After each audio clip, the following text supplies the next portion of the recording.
Hey, I want to take a little time today to address something that's happening in the news right now that I am finding, incredibly disheartening in multiple ways. I want to talk about the apparent murder of Ahmaud Arbery, and I apologize if I'm pronouncing that name wrong. Anyone that's ever been to one of my live chats knows pronouncing names is not my strong point. So I apologize. No ill intent here. I just not good at pronouncing names. But I'm talking about the apparent murder of this gentleman by two other gentlemen, the McMichaels twins, their father and son. And most of you out there have probably seen this now. You may not have, but you probably have. It's the case where a guy was, allegedly jogging through a neighborhood. A father and son team decided, hey, let's go after him and detain him because we think he's someone that committed some crimes. And they did so. And then in that confrontation, they ended up killing the individual they went after. A lot of people say, oh, well, they were defending themselves after he attacked them and blah, blah, blah, and all this other stuff. And, I'm not going to get into that right this minute. I'm not here to play judge, jury, and executioner for the McMichaels. Now, if you want to ask me my opinion about whether they're guilty or not, as someone who has been trained in investigations to a small degree because of my MOS in the military, etc., I'll give you my opinion because, well, if I didn't give you my opinion, what would be the point of me making this video? And people would get upset. So my opinion is they're guilty of sin, because their story leads up to nothing but them being guilty, as far as I'm concerned. If you look at their actual story and you look at the facts of the situation, not things we don't know yet, if you just look at the facts we do know, which is mostly from their police statement, from 911 calls, and from the video, you'll look at the story here. Their story was they saw him jogging down the street. They said he fit the description of someone that was involved in multiple thefts in their neighborhood, and that's why they went after him. Well, that right there falls apart. For one, when he says he fit the description, this guy's ex-law enforcement, when he said he fit the description, that to me is a red flag, because he fit the description is a little buzz phrase that police use all the time when they want to stop or question or harass someone, yet they have no legal justification to do so. He fit the description. It's so misused. So that was a red flag for me right away in itself. But the other part of that was a big red flag was there were no thefts in that area in that time frame. There had not been a string of burglaries in their area, period. There'd been one theft this year, period, and that was from the McMichaels truck after they left an unsecured firearm in an unlocked truck overnight and the gun disappeared. That's the only reported theft in their area. And there were no witnesses to that. So even if you wanted to say he was the one that stole their gun, there's no witnesses, so there's no description. He didn't fit a description of anything. Now, there is one person who made a call and said that they had shown them a video of apparently a black man had been jogging past a building site in the area and stopped and looked. Didn't steal anything, didn't commit any crimes, stopped and looked. That was the video they saw that made him fit the description of the person in that video. Well, that video wasn't a crime. Nothing happened. So you aren't pursuing a criminal or a suspected criminal at that point because there's no crime. And that's one of the things that made me angry about the attorney, the district attorney in their area. I forget his name. I got it written down. Barnhill. He said, well, they were pursuing a criminal suspect, so they had every right to be armed and blah, blah, blah. Well, yeah, but there has to be an actual crime, and that person actually has to be a suspect of that crime for what you said to hold water. There was no crime. He couldn't have been suspect of anything because there was no crime. So what you said is the weakest sauce argument I've ever heard from someone who supposedly has a legal degree. You should resign your position. But here's why I think he should resign, because this is just an illustration of corruption in small town law enforcement and the legal system. Because from everything I can see, this guy hadn't done anything. These two people took it upon themselves to chase him down armed and confront him after he had done nothing. There was no reasonable belief that he had done something, period. There were no crimes that he could have been suspect of. Unless you believe just because of the color of his skin that he's the one that stole your gun out of your truck days and days and days ago. So not really any reason to chase him down. So I don't believe their story. It doesn't jive with the facts. When you say string of burglaries and there were no burglaries, when you say fits the description and there was no description for the one crime that did occur, none of that makes any sense. So I don't believe their story. And plus, the video kind of speaks for itself also if you watch it. And the other person involved, their neighbor who filmed it from behind, who followed them and then filmed it, that makes me think, when I look at it from an experienced point, looks like some people were setting up an ambush and wanted to get it on tape because they thought it might make some good internet viewing. So I would be real suspect of them just from that information. But like I said, I'm not here to be judge, jury, and executioner of the people who did this. I am glad that they have been arrested. I hope they get their day in court, and I hope justice is served. Now, I'm not going to say I'm defending them. I don't want anyone to take it that way. I don't want them to say that I'm saying, well, they did deserve their day in court, and I'm not going to hang them myself. That is in no way me saying I don't think they are reprehensible people who did a reprehensible thing. I'm just saying I'm hoping the system works. I personally think they're guilty. Like I said, I'm not defending them at all. Nothing in their story makes sense. Don't believe them. But like I said, that's not what really is getting me mad. I'm not getting mad about, that they got away with it, because I don't think they're going to get away with it. And I'm not saying that, there's probably something happened off camera like Trump did that justified what they did. That's probable. That could happen. It's possible. I'm like, yeah, it's possible a chicken will fly out my ass right now. And no fucking chicken. And you know what? Since I don't remember ever shoving an egg up there or letting anyone else shove an egg up there, I doubt it's very likely. I can still say it's possible, but is it possible enough to even consider? Probably not. So I just want them to go to court. I want everything to be seen by an actual jury, not by their insiders and their good old boys who decided not to prosecute them. I want to see that happen. That doesn't mean I'm defending them. It just means I think everyone deserves that.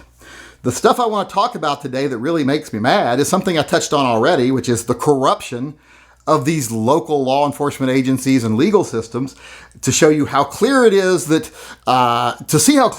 they were doing something wrong. When they did this, months went by, nothing happened. They said, they were justified. As soon as the state stepped in, within hours, they were like, these guys need to be arrested. We don't know them. They're not our buddies. They committed a crime. It's very likely they committed a crime. There is just cause to believe they committed a crime. Lock them up. That was pretty quick. And that tape that everyone saw that made them do this, well, that Barnhill guy had seen this tape. And in his statement, he seemed far more concerned with how did that tape get out to the public than he was with what actually happened on the tape. That's a clear indicator to me that he's like, I need to find out how this got out because I don't want my ass getting burnt again. So I don't like that. Like I say, the corruption at these local levels and the corruption in the legal system and the way police officers behave, especially for other ex-police officers, it's corrupt. I hate it. Don't like it. But, as much as I've barked about that in the past, that's not my main thing that upsets me about this whole story. I've been talking about this story multiple times in my live chats, and I was very clear that I thought there was great injustice that they hadn't been arrested. They needed to be arrested. They needed to get their day in court, and as far as I'm concerned, they'll probably be convicted. But it just strikes me as odd how, in the gun community, where we're supposed to be just like everyone else, we're just a normal group of people, there seems to be this really loud minority that no one is interested in shouting down, who every time certain people can do things like they can welch on their taxes, on their contracted agreements, they can threaten federal officials, they can point guns at innocent people, they can trespass and steal, they can resist arrest, they can do all kinds of things, they can have warrants, and yet the gun community will rally around them to defend them, to make sure they're kept safe and to make sure they get their day in court. But when someone else is just murdered or possibly just murdered for running down the street, they want to rally around the people that committed the crime and demonize the guy who is the victim here. They'll say, that other guy, we're just protecting because he's being victimized. And, even if all this stuff's true, he's being victimized. Well, what about the guy who was killed? Why aren't you rallying around him? Seems kind of like there's an obvious difference here in some of these things. Like Finicum, that old asshole, that guy abused the foster care system, abused the foster children that he got from the foster care system, worked them like dogs, beat them, everything else, resisted arrest, drew a weapon on people after illegally occupying private property, just a litany of bad things he did, and everyone rallied around him when he was shot by law enforcement. This guy apparently wasn't doing anything wrong, gets shot by ex-law enforcement. Where are you guys at? And if you want to see the people in the gun community that are the loud vocal minority that are actually out there defending the people who likely killed this person, just go over to Instagram and look at Military Arms Feed and look at the post he did about them being arrested and look at these people. One guy in there actually said, what I saw on that tape was a black man chase down a truck and then attack him and they had to shoot him. And I'm like, really? That's what you saw? I actually posted this. I said, that's what you saw? I thought, maybe you should take your hood off before you view it. Because most people who aren't looking through holes in a sheet can tell what happened and can see that nothing backs up your story. Then there's another guy in there like, he was jogging. Yeah, I don't know a lot of people going jogging in the Georgia heat and cut off jeans and work boots, blah, blah, blah. And I'm like, for one, it's February. This happened in February. It wasn't hot. And two, according to the police report, he wasn't wearing cut-off jeans and work boots. Where are you getting that bullshit? He was wearing, according to the police report, I believe it was either t-shirt or tank top, gym shorts, and running shoes. So your story's garbage. And the fact that you're willing to fabricate things to demonize him, that just shows where your mind's at. Also, people saying things like, well, he had a lengthy criminal past. So far, I haven't seen anything about this Travis McMichael, the younger of the two. And could this guy look any more like the poster child for the ignorant bigot? I mean, he could have a Dixie flag tattooed on his forehead and he wouldn't look any more like the poster child of the ignorant bigot. I'm sorry. I'm not saying that has anything to do with whether he's guilty or not. I'm just like, dude, fuck, if you look like that, don't commit any crimes. But what do we know about him? What's his criminal history? Is anybody concerned? They seem awfully concerned about the guy who was just jogging down the street and got attacked. So why aren't they concerned about this guy? But here's the thing. What he did in the past doesn't really matter. And let's just talk about what this guy did in the past. This Ahmaud Arbery, or how you pronounce his name. He got in trouble once for shoplifting. That's happened to lots of people. If every person in my audience got shot that was, had possibly shoplifted in their life, caught or not, probably wouldn't have much of an audience. I'll admit I've shoplifted before. When I was a teenager, I'd steal candy bars and stuff. Kids do it. Two, he also got in trouble when he was a minor for possession of a firearm.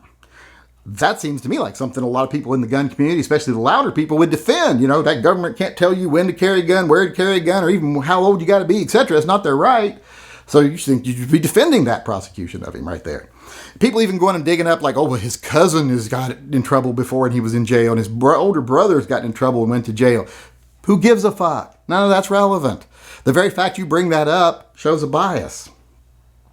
What you should have been looking at is how the story of the people who gave the police report doesn't coincide with the facts, that they initiated the conflict and they actually chose to film the conflict.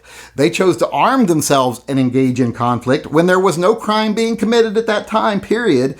If they would have thought he was armed, they said they armed themselves in case he was armed. Well, if you thought he was armed and there's not a crime in process, call the police. But that's what you should be doing. So the thing that disgusts me the most, oh my God, John, fuck!